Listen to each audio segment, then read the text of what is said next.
الرجيم بسم الله الرحمن الرحيم وقل للمؤمنات يغضضن من أبصارهن ويحفظن فروجهن.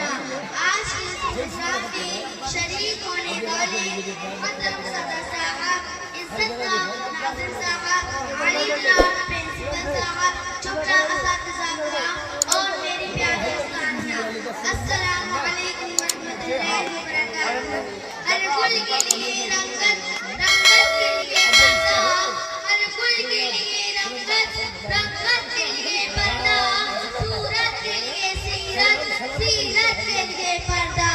کیا خوب بنایا ہے ستار حقیقی نے، کیا خوب بنایا ہے ستار حقیقی نے. پردے کے لیے عورت، عورت کے لیے پردہ. صدر وقار، پردے کے موضوع پر کچھ عرض کرنے سے پہلے میں یہ کہنا چاہتی ہوں کہ یہ وضاحت پردہ پردہ ہے کیا. پردہ دراصل اسلام کا عورتوں کو دیا گیا ایک تاکیدی حکم ہے. یہ دراصل ایک مومنہ کی عزت کی حفاظت کا بہترین ذریعہ ہے. وقت کے پجاریوں کی نگاہوں سے بچنے کے لیے ایک ڈھال ہے. حقیقت یہ ہے کہ جب تک ایک عورت پردے میں ہے، عورت کہلانا مستحق ہے، اور جب وہی عورت بازار کی نمائش بن جاتی ہے، مومن کو عورت نہیں رہ جاتی، کیونکہ عورت کے معنی ہی ہوتے ہیں جس کو چھپایا جائے.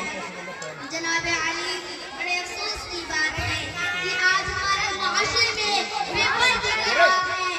خاص طور سے شادی بیاہ میں جس طرح بے حیائی ہوتی ہے، مرد و زن کا جو بے جا اختلاط ہوتا ہے، اسے دیکھ کر کیا یہی تعلیم دی ہے ہمیں رسول صلی اللہ علیہ وسلم نے؟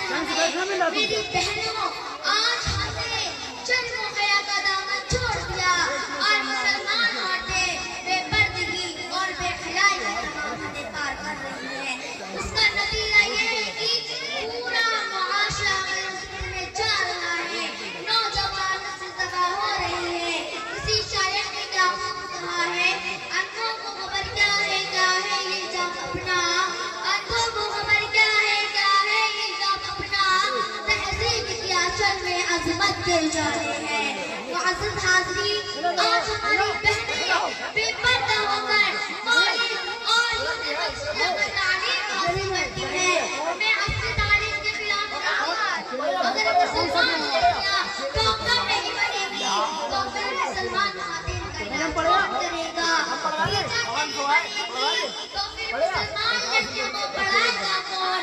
مگر یہ تعلیم پردے میں رہ کر بھی تو حاصل کی جا سکتی ہے. حقیقت میں میری بہنوں، لڑکی اور لڑکے پر ملموس تعلیم حاصل کرنا وہ بھی نوجوانی کی عمر میں دونوں کے لیے سرقات کی حیثیت رکھتا ہے. میں اپنی تقریر اس شعر کے ساتھ ختم کرنا چاہتی ہوں. راستہ چلنے والوں کو راستہ تمام ہو، راستہ چلنے والوں کو راستہ تمام ہو. پردے میں آنے والوں کو میرا سلام ہو، پردے میں آنے والوں کو میرا سلام ہو. آخر میں اللہ رب العزت سے دعا ہے کہ اے اللہ ہمیں پردے میں رہنے کی توفیق عطا فرما. اے اللہ جو عورتیں بے پردہ ہیں ہمیں پردے میں رہنے کی توفیق عطا فرما. وما علینا الا البلاغ المبین. السلام علیکم.